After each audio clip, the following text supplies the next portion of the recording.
Assalamualaikum warahmatullahi wabarakatuh. Selamat siang teman-teman. Jumpa lagi dengan saya di channel ini. Salam sejahtera untuk kita semua. Semoga kita semua senantiasa diberikan kesehatan, diberikan keberkahan, dan diberikan rezeki yang halal serta melimpah. Amin. Pada kesempatan video kali ini kita akan sharing atau berbagi saja terkait dengan usaha penggilingan padi yang tidak hanya bergerak di bidang jasa namun juga memproduksi beras. Nah, ini ada beberapa resiko atau tantangan yang harus dihadapi oleh para pelaku usaha penggilingan padi. Nah, jadi para pelaku usaha penggilingan padi yang juga memproduksi beras itu tidak semudah kita membeli gabah kemudian dijemur, setelah kering diproses, dan setelah diproses menjadi beras didistribusikan, dan produk turunan yang berupa katol ataupun sekam itu bisa kita jual.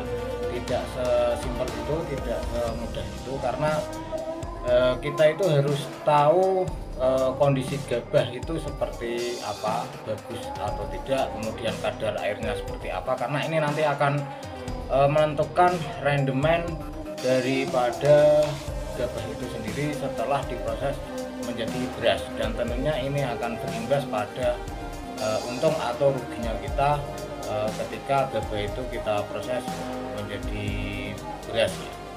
Namun secara umum tantangan atau rintangan yang sering dialami atau yang sering dihadapi oleh para penggiling padi, yang pertama yaitu ketika gabah itu tidak langsung dijemur atau tidak bisa langsung kering, misalnya saja sewaktu musim penghujan dengan intensitas yang tinggi, kemudian panen raya dan kita banyak menampung gabah dari para petani atau dari para penebang. Ketika kita tidak bisa langsung mengeringkan, maka kualitas beras itu akan menurun ya, sehingga nanti daya jualnya pun otomatis juga akan menurun menjadi lebih murah. Yang seharusnya misalnya harga 9.000 per kilogram atau 9.500 per kilogram, yaitu bisa menurun 8.000 atau 7.000, bahkan lebih murah lagi. Nah, tentunya kondisi demikian itu akan sangat merugikan bagi para pelaku usaha penggilingan padi ya. Jadi tantangan atau rintangan atau risiko yang dihadapi oleh para pelaku usaha penggilingan padi yang umum itu ketika gabah itu tidak bisa langsung dijemur dan kering, maka kualitas beras akan menurun dan harganya pun otomatis akan menurun.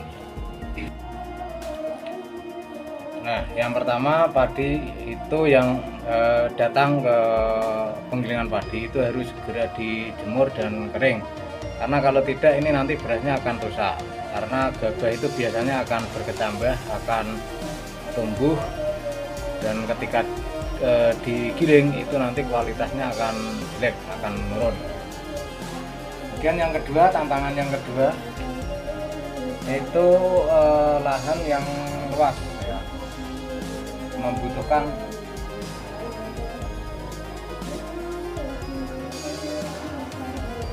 lahan yang luas. Jadi untuk giling padi itu memang membutuhkan lahan yang luas ya, untuk jemuran, kemudian untuk bangunan, baik bangunan mesin atau bangunan pembuangan limbah ataupun gudang ya. Jadi usaha penggilingan padi itu memang memerlukan atau membutuhkan lokasi atau lahan yang luas. Nah, kemudian yang ketiga ya. Yang ketiga, modal yang besar ya. Yang besar ya.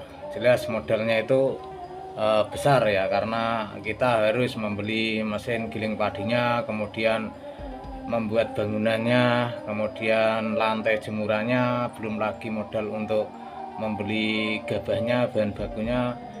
Itu modalnya menurut saya sangat besar sekali ya, karena bisa mencapai ratusan juta atau bahkan lebih dengan skala yang besar. Kemudian yang keempat ya, yaitu saat musim hujan hasil panen rentan rusak ya. Saat musim hujan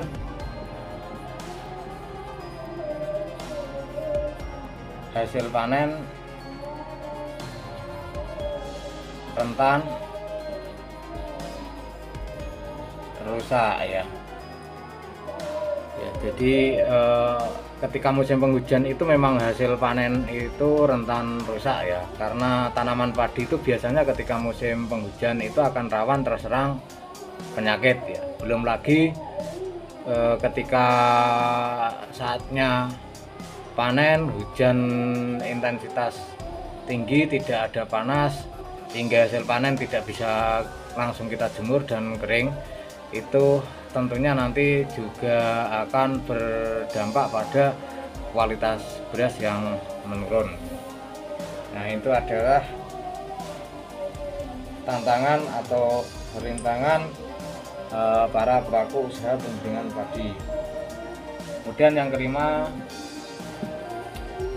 lokasi penggilingan padi. Lokasi penggilingan padi rentan berdebu dan kotor. Lokasi penggilingan rentan debu dan kotor ya. Jadi untuk lokasi penggilingan padi itu memang sangat rentan sekali berdebu dan kotor, sehingga ketika penggilingan padi itu berada di dekat pemukiman atau di dekat perumahan, itu sedikit banyak akan mengganggu lingkungan sekitar ya. Nah, jadi demikian tadi teman-teman, rintangan atau tantangan ataupun resiko yang harus siap dihadapi oleh para pelaku usaha penggilingan padi ya.